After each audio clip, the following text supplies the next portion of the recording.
Утром, проснувшись, Абрек отправился в горы, прокладывая себе путь среди густого леса.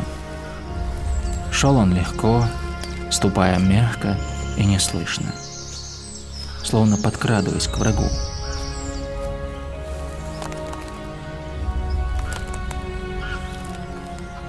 Молодые деревья покорно уступали ему дорогу.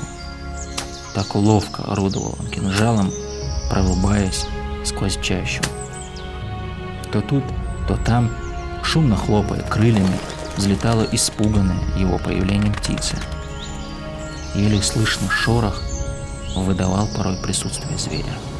Лес окружал его со всех сторон. Совсем молодые деревья растут обычно очень часто.